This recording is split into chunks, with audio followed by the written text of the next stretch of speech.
Thank you, Chairperson. Thank you for giving me the opportunity to participate in this decision.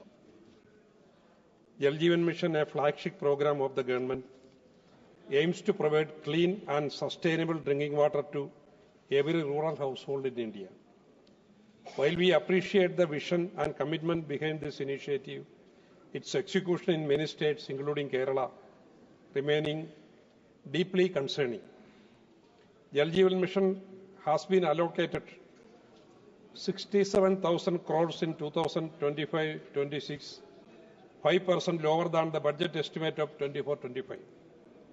In 24-25, the revised estimate of expenditure on the scheme is only 22,694 crore, as opposed to a budget allocation of rupees 70,163 crore. This is the lowest expenditure on the scheme in any year since 2020-21. In Kerala, Jal Jeevan Mission coverage is lowest, with only 54% of households having access to tap water. The mission, which is supposed to ensure piped water access to every rural household by 2024, has faced severe delays in execution. Nearly half of the project remains incomplete, mainly due to slow tendering process and approvals. This bureaucratic delay has delayed infrastructure development. The slow pace of implementation has had a direct impact on local communities. Roads that were dug up for laying pipelines have been left unfinished for months, even years, causing significant economic losses and posing serious safety hazards. Accidents due to unfinished roads and trenches are becoming more common. Instead of improving quality of life, the mission's poor execution is creating new infrastructure challenges. Madam, since the scheme funding structure mandates that 50% of the cost be borne by the center, 25% by the state governments, 50% by the local bodies and 10% by the beneficiaries. Members of Parliament have minimum role over its execution. This has led to states renaming, implementing the project under different local schemes, which reduces central government involvement and scrutiny. The state like Kerala purposefully tried to evade the central role in this project. They tried to implement this project as their own by avoiding the members of Parliament. As a central government project, MPs have the right to monitoring the Jal Jeevan Mission project. The government of Kerala has even published a book consolidating Jal Jeevan Mission work in the 140 assembly constituencies, exempting central government contributions, and the MPs concerned owed it as their own project. Across many states, people are receiving tap connections, but no water flows through them. In some cases, the taps are yet to be fitted. Issues of water crisis have been raised in Parliament multiple times. A common issue regarding Jal Jeevan Mission has been lack of water at the source. The government reports an increase in household tap connections, but having tap does not mean having water. The data may suggest rapid progress, but what matters to people is whether water actually reaches their homes. Madam, another major issue is the quality of water being supplied. In the Functionality Assessment Report 2022, it revealed that states like Kerala, Sikkim and Tripura have over 40% of households receiving water that does not meet quality standards. Safe drinking water is not just about access, but also about reliability. 2 minutes more. The Standing Committee on Water Resources also highlighted several issues, including inadequate water quality testing, unhygienic storage facilities, and insufficient testing labs. It is not enough to just provide connections. We must ensure that the water supplied is clean, regular, and safe for the consumption. Financial constraints are another major hurdle. Many states have struggled to meet their share of funding due to cost overruns and delayed in statutory approvals. The Standing Committee has pointed out that the difficult terrains, scattered rural populations, and adverse climatic conditions open, slow down progress. As a result, Kerala and several other states have been unable to fully implement Jal Jeevan Mission at the desired pace. If the centre claims to have Jal Jeevan Mission as one of their major schemes that they boast that, then they should also take responsibility and accountability for ensuring that the scheme is taking into consideration the diversities and complexities of implementation of the scheme across region. Finally, if we truly want Jal Jeevan Mission to be a success, we need urgent corrective measures. I urge the government to prioritize source sustainability that ensure that every tap connection is backed by dependable water source. Kerala, with its lowest Jal Jeevan Mission coverage, must receive special attention to address gaps in implementation. Furthermore, the centre must work closely with the states to address financial bottlenecks, accelerate fund releases, and strengthen infrastructure. This mission is finishing 1 minute. This mission is not just about numbers on the dashboard. It is about ensuring every citizen gets access to safe and sustainable drinking water. Water is the most fundamental human need. The people of Kerala and indeed all of India deserve not just tap connections, but running water clean and accessible every day. I urge the government to take immediate and decisive steps to bridge the implementation gap in Jal Jeevan Mission. Water security is not a privilege, it is a right. Thank you, Madam. माननीय सदस्य श्री रकीबुल हुसैन जी।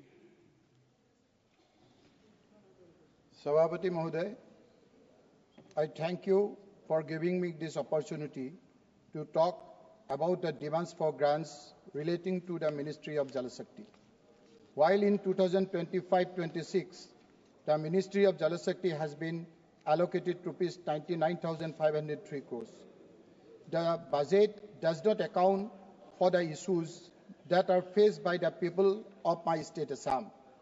Therefore, I dedicate my allocated time to speak about the issues that they face and what has not been covered in the budget provided to the Ministry of Jal Shakti. Sir, let me start by mentioning a few words in my own language about the Brahmaputra from the bird of Assam, the renowned Assam god of Bharat Ratna, late Dr. Bhupen Hazarika.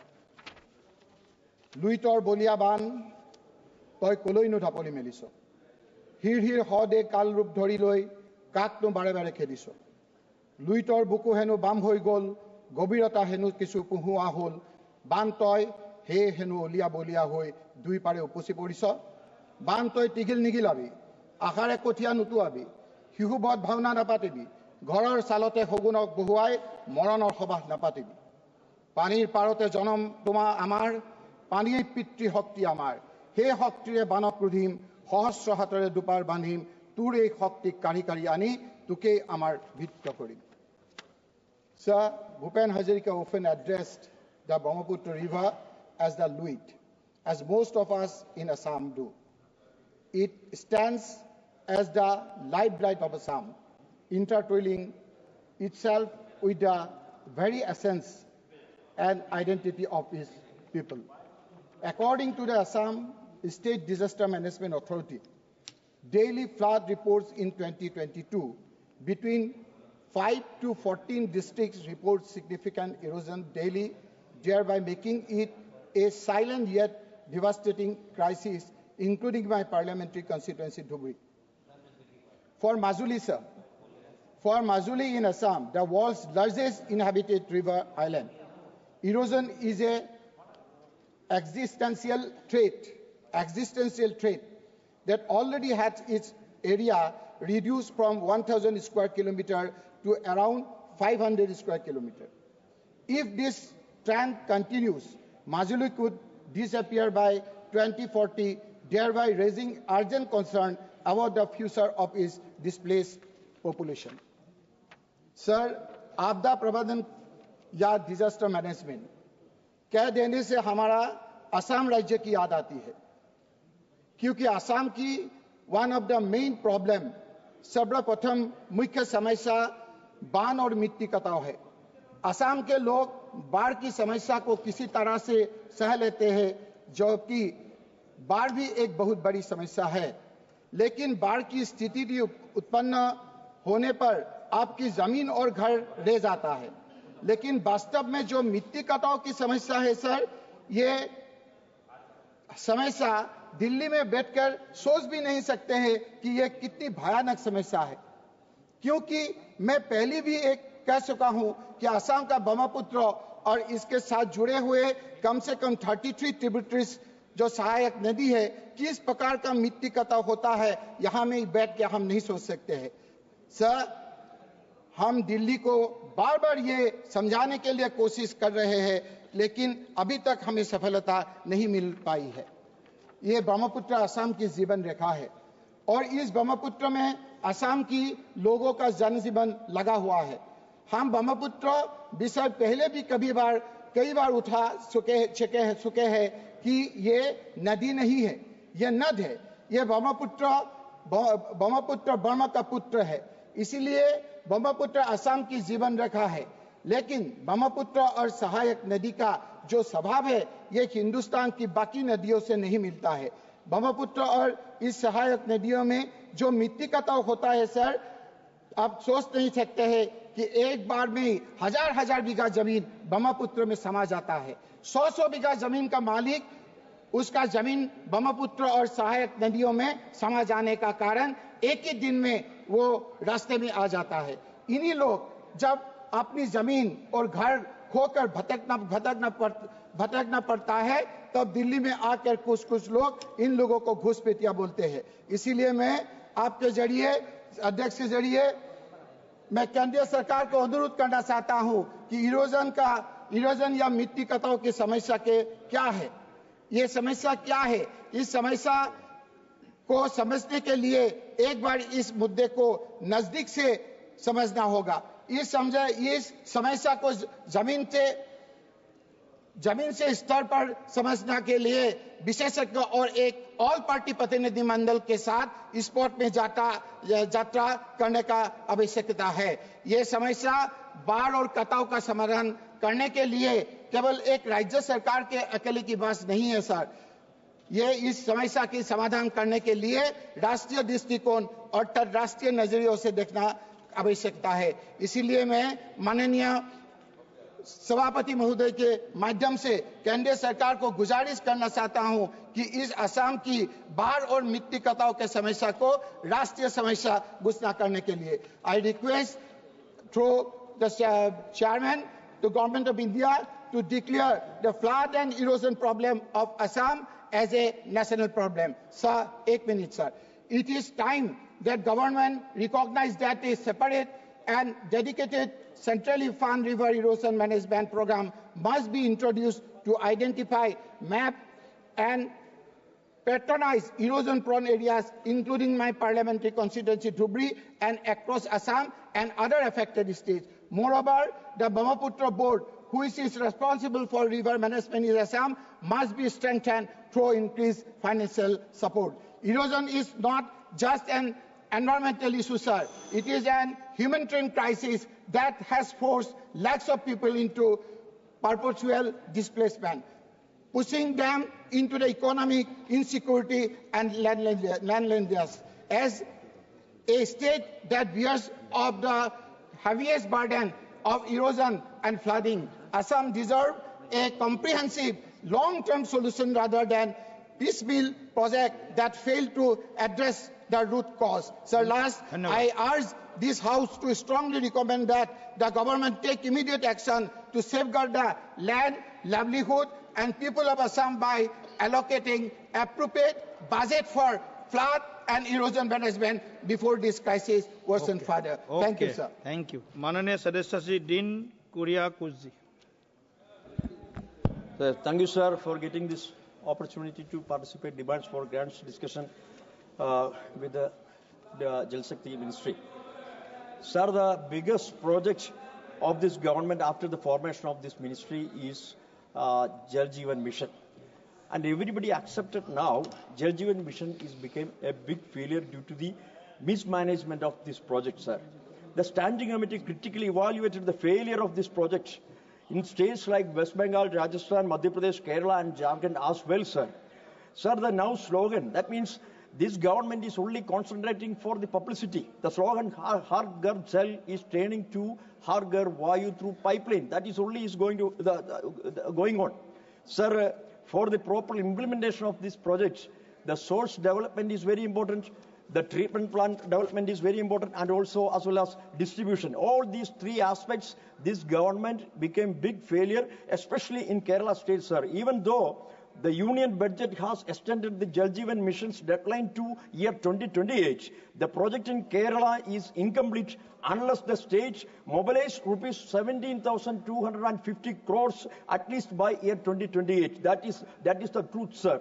Already the sluggish project could be standstill if the state fails to clear outstanding dues of rupees 4,500 crore to project contractors by this March 31st. Due to this negligence and financial mismanagement of Kerala state, only 57% of the targets have been met as on February, and by this month, nearly 32.40 lakhs of families in state are waiting for water supply under Jal Jeevan Mission. That is the reality. But the government have kept away the elected representatives like MPs from outside the deliberation. This is also should be rectified, sir. My serious suggestion to this government is that they should either fund the scheme fully and take full control of the implementation, or at least 90:10 ratio as is being done currently in the northeastern states. Sir, about the National Dam Safety Authority, I have to point out some important issues here, sir. About the Dam Safety Act, it is very unfortunate that despite this act having brought into force with effect from 30th December 2021, the NDSA, the National Dam Safety Authority, which is the crucial body constituted under the act for ensuring safe and secure operation of specified dams, has not become fully functional.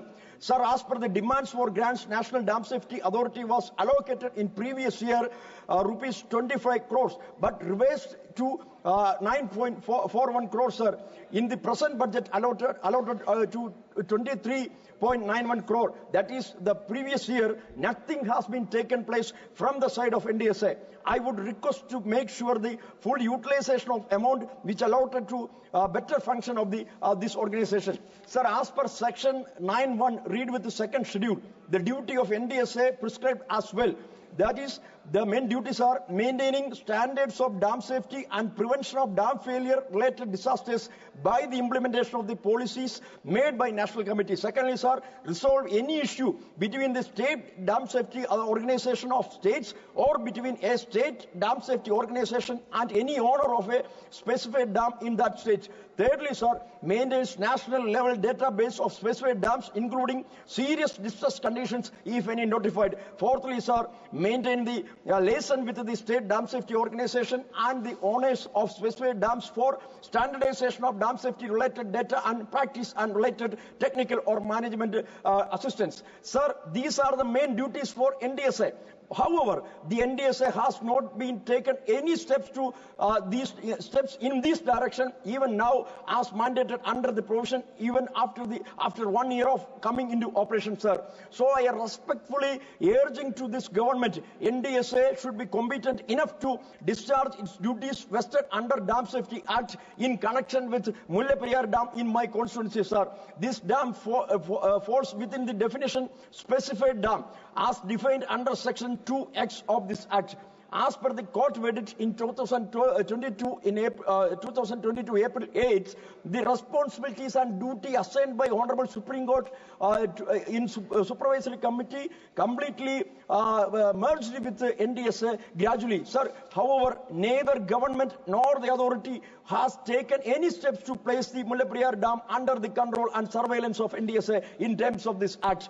In a question answer in this floor, Honorable Minister has answered the responsibility responsibility for comprehensive safety audit. It is not the duty of NDSA. It is quite unfortunate, sir. It is the duty of NDSA. As per the section 16, the act read with the proviso to section 24(1), it is clear that duty of NDSA to keep perpetual surveillance, carry out inspection and monitor the operation and maintenance of a specified dam located is one state and is operated by another state. It is a duty of NDSA assigned by National Dam Safety Act. 1 minute, sir. In conclusion, I'm going to conclude, sir. Passing this kind of legislation for resisting the disasters like dam breaking. But the biggest disaster like dam failure is happening if we are not taking precautions. Mullaperiyar is the biggest threat of Kerala state, sir. Everything. That means all the reports like UN and New York Times, just before New York Times pointed out that it will be a big disaster. 5 million people will be the victims, sir. Sir, it is not for debate. It is a fact and a reality. NDSA having a definite role to solve these issues, sir.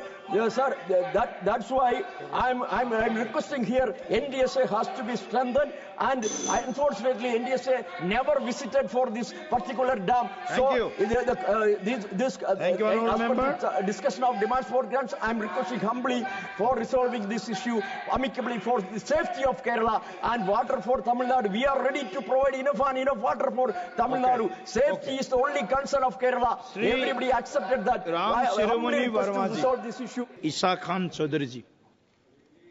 Isa Khan Chaudhary ji. Honorable Chairman, sir, today I would like to bring your attention to some salient features with regards to the government's Jal Shakti Ministry's current budget regarding flood and erosion control. Flood and erosion control, there are 4 schemes that are in the budget. Flood, number 1, flood. Number 2, flood management programs. Number 3, flood management and border areas programs. And the 4th category is river basin management. These particular schemes deal with embankment protection and flood control. I want to compare the effectiveness of this year's budget by comparing the current budget allocation of the Narendra Modi-led NDA government to the budget allocation during the time of the last UPA government. Here are some vital conclusions. First, despite a 12-year gap, this year's NDA government's flood and erosion control budget allocation of 800 crores is actually 298 crores less than what the UPA had allocated in 2013-14 during its last term, which was an amount of 1,098 crores. This is not just a reduction, Chairman, sir. It is a deliberate cut in funds in absolute terms on river and coastal flood control and embankment spending throughout our nation. Second, the cost of disaster mitigation has skyrocketed due to inflation. And in the last decade, our nation is facing more natural disasters, more floods, and more erosion due to the worsening impact of climate change. Yet, against all logic, the Modi government has slashed flood and erosion control budgets instead of increasing them. Factoring in inflation, the 1,098 crores that the UPA government allocated in 2013 is worth nearly 2,000 crores today. But instead of increasing investments in disaster management, the NDA has cut it down to a meager 800 crores. This is a letdown of vulnerable communities, especially in states like Assam and Bengal, where people lose their homes, farmlands, and entire villages to riverbank erosion and floods every year. Honorable Chairman, sir, I'll now shift my discussion to my home state of West Bengal. Here are the most important facts about Bengal. First of all, about 42% of West Bengal is flood-prone, which makes it one of the most flood-affected states in our country. Flood satellite maps show that the worst affected areas in West Bengal, with a total of 19.69 lakh hectares affected, are first Purba Bardwan, then Murshidabad, Purba Bindipur, Hooghly, and Malda. Second, I would like to share some numbers provided by the Ministry of Jal Shakti to an unstart question in the RajyaSabha from 2023. The following numbers were in response to a year-on-year count of the total financial losses incurred by West Bengal due to flood and erosion. In 2017, the damage was 17,000 crores. In 2018, 54 crores. In 2019, 1,269 crores. In 2020, no data was available. In 2021, 16,079 crores were caused, flood erosion damage was caused. Honorable Chairman, these are just not numbers. These figures represent the destruction of farmland, agricultural crops, fisheries, homes, roads and schools, community hospitals, mosques and temples washed away as land is eroded and literally falls into the Ganges and its tributary rivers. These figures represent only some of the crushing losses. What these figures do not show is the effect of landless families who become landless refugees without a permanent home. The consequences of floods are short-term and economic recovery is possible. But the effects of slow riverbank erosion are permanent in nature, with the entire socio-economic structure is damaged and the affected population has to move, settle and create a livelihood somewhere else. Third, Chairman, sir, the Farakka Barrage. It's a central project built in the 1970s to divert water flowing into Bangladesh into our own Bhagarati and Hooghly rivers to maintain Kolkata port navigability. This project is directly responsible for worsening the erosion crisis in districts like Malda and Murshidabad, where my parliamentary constituency of Malda Dakshin lies. The presence of the Farakka Barrage causes a buildup of 64 crore tons of silt annually and has changed the course of the Ganges and has resulted in devastating erosion in both districts.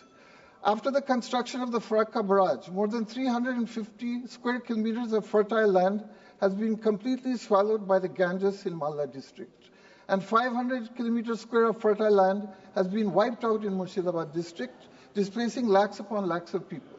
During the UPA regime, from 2005 onwards, the center took direct responsibility for anti-erosion measures caused by the Farakka Barrage.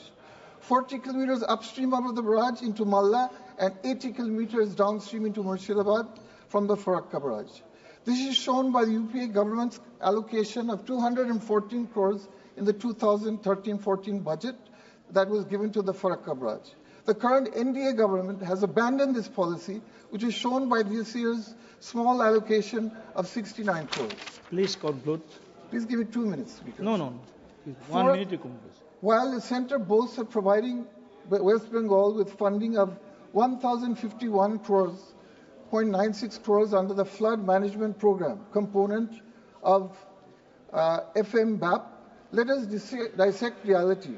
Out of the 17 projects sanctioned for West Bengal, only 4 have received funds amounting to a meager 42.8 crores, which is less than 1% of the promised allocation. This is a drop in the ocean when compared to the devastation endured by the people of Bengal. What about the remaining projects, 13 projects? Where is the timeline for their completion? Funds are announced for optics, but not dispersed in time. Projects are sanctioned, but never see the light of day. In conclusion, Honorable Chairman, sir, in the Finance Minister's speech of this year's budget, she states that the budget continues NDA government's continued efforts to secure inclusive development and that the government wants the growth of all regions through Sabka Vikas. However, the budget allocation of the Jal Shakti Ministry for flood and erosion control measures across the nation paints a different picture with a seeming indifference and neglect towards millions of people who face destructive power of river erosion. Honorable Member, Mananiya Sadasya Srimati Subha Basavji.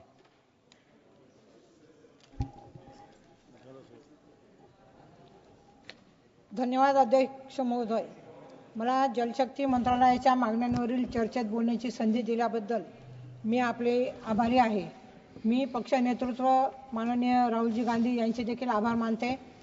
जलस्रोतांचे संवर्धन आणि संरक्षण तथा शाश्वत वापर आपल्यासाठी खूप महत्त्वाचा आहे. अध्यक्ष महोदय, मी प्रधानमंत्री कृषी सिंचन योजनेच्या माध्यमातून आपल्या महाराष्ट्रातील आणि मतदारसंघातील काही सिंचनाचे जे प्रकल्प आहे ते मांडत आहे। त्याच्यामध्ये माझ्या धुळे लोकसभा मतदारसंघातील धुळे शहरातील वाढती लोकसंख्या पाहता मागील वर्षी धुळे शहराला 8 दिवसांनी पाणी पुरवठा होत होता आणि तो पाणी पुरवठा तापी पाईपलाईनवरून पाणी पुरवठा होत होता। सध्या 4 दिवसांनी होतोय अध्यक्ष महोदय। पाईपलाईन 40 वर्षांपूर्वीची असल्याने ही पाईपलाईन अत्यंत जीर्ण झाली आहे, त्यामुळे त्यातून वारंवार पाण्याची गळती होते आणि पाणी पुरवठा विस्कळीत होतो। तरी तापी नदीतून धुळे शहराला पाणी पुरवठा करण्यासाठी तापी परियोजनेची 35 ते 40 किलोमीटरपर्यंत पिण्याच्या पाण्याची पाईपलाईन नव्याने टाकण्यासाठी 225 कोटी रुपये PMKSY या निधीतून उपलब्ध करून द्यावा अशी मी या ठिकाणी विनंती करते। त्याचप्रमाणे धुळे तालुक्यातील अक्कलपाडा धरण हे धुळे जिल्ह्याला वरदान आहे। सध्या अक्कलपाडा धरण फक्त 65% क्षमतेने भरण्यात येत आहे। उर्वरित 35% पाणी हे वाहून जाते। जर 100% क्षमतेने धरण भरायचे झाल्यास त्यासाठी 200 हेक्टर जमीन अधिग्रहण करणे आवश्यक आहे आणि त्यासाठी साधारणतः 500 कोटी खर्च अपेक्षित आहे। तरी या ठिकाणी मी विनंती करते की 500 कोटी रुपये निधी PMKSY फंडातून त्या ठिकाणी उपलब्ध करून द्यावा। यामुळे धुळे शहरातील पिण्याच्या पाण्याचा प्रश्न सुटेल, तसेच शेतकरी बांधवांना देखील उजव्या व डाव्या कालव्याच्या मार्फत मिळणाऱ्या पाण्याने शेतीला लाभ होईल। अध्यक्ष महोदय, तसेच अक्कलपाडा धरणातून धुळे शहरासाठी पिण्याच्या पाण्यासाठी 10% पाणी साठा आरक्षित करण्यात यावा। अध्यक्ष महोदय, माझ्या मतदारसंघातील शिंदखेडा व नंदुरबार तालुक्यातील शेतकऱ्यांसाठी प्रकाशा बुराई उपसा सिंचन योजना वरदान ठरणारी आहे। या योजनेमुळे 28 गावांना सिंचन आणि पिण्याच्या पाण्याची सोय होणार असून 7025 हेक्टर जमीन ओलिताखाली येणार असून दुष्काळग्रस्त असलेला हा भाग बागायत होण्यास मदत होणार आहे। या प्रकल्पाला 793 कोटींची सुधारित प्रशासकीय मान्यता मिळालेली आहे। तरी हा प्रकल्प पूर्ण क्षमतेने कार्यान्वित करण्यासाठी 793 कोटी निधी हा PMKSY निधीतून मंजूर करण्यात यावा। अध्यक्ष महोदय, हरणबारी धरण हे सटाणा तालुक्यातील मोसम खोरे परिसरात जलसिंचन पिण्याच्या पाण्यासाठी वरदान असलेले धरण आहे। यावरून उजव्या कालव्याचे 21 किलोमीटरचे काम लवकरात लवकर सुरू करावे। हे काम गेल्या 2 वर्षांपासून प्रलंबित आहे। सदरच्या कामाला लागणारा 37 कोटी रुपये निधी हा PMKSY निधीतून मंजूर करून लवकरात लवकर हे काम सुरू करावं। अध्यक्ष महोदय, केळझर धरण हे सटाणा तालुक्यातील आरम नदीवर बांधलेले असून याला गोपाळसागर धरण म्हणूनही ओळखले जाते। यावर चारी क्रमांक 8 ही अत्यंत महत्त्वाची चारी असून सदरची चारी क्रमांक 8 ही 15 किलोमीटर असून कालवा वाढविणे या प्रकल्पात मोडत आहे। या कालवा वाढविणे प्रकल्पात सार्दे, येसगाव, सातमणे गावापर्यंतचा वाढीव DPR राज्य शासनाकडे लवकरात लवकर सादर करण्यासंदर्भात प्रयत्न करण्यात यावे। अध्यक्ष महोदय, जोडगे हे गाव मालेगाव तालुक्यातील बाजारपेठेचे गाव असून मुंबई आग्रा महामार्गावर आहे। तरी देखील या ठिकाणी आजही 15 दिवसांनी पाणी पुरवठा होतो। येथे जल जीवन मिशन अंतर्गत गेल्या 2 वर्षांपासून काम सुरू आहे। कान्होली प्रकल्पावरून याचे काम अतिशय संथ गतीने सुरू आहे। ही परियोजना फक्त मालेगाव येथेच नाही तर माझ्या संपूर्ण धुळे लोकसभा मतदारसंघामध्ये आहे। म्हणून मी या ठिकाणी मागणी करते की या जल जीवन मिशनच्या योजनेची सखोल चौकशी करण्यात यावी। अध्यक्ष महोदय, तसेच या योजनेला केंद्र शासनाकडून धुळे जिल्ह्यातील धुळे ग्रामीण आणि सिंदखेड्यातील गावांसाठी 25 कोटी निधी तर नाशिक जिल्ह्यातील मालेगाव ग्रामीण सटाणा गावासाठी 198 कोटी रुपये निधी PMKSY या निधीतून मंजूर करण्यात यावा। अध्यक्ष महोदय, अमृत 1 आणि अमृत 2 ही जी काही योजना शहरी भागामध्ये आहे त्याच्यासाठी निधी हा जास्तीत जास्त मंजूर करण्यात यावा। अध्यक्ष महोदय, जल है तो जीवन आहे या सर्व योजना मी माननीय मंत्री महोदयांना या ठिकाणी विनंती करते की या योजना पूर्ण करण्यासाठी आपण सक्रिय प्रयत्न करावं। कारण विनंती अशी आहे की मंत्री महोदय CR पाटील साहेबांची कन्या माझ्या धुळे लोकसभा मतदारसंघाची सून आहे। धन्यवाद महोदय। त्यांच्यासाठी आणि माझ्यासाठी जास्तीत जास्त निधी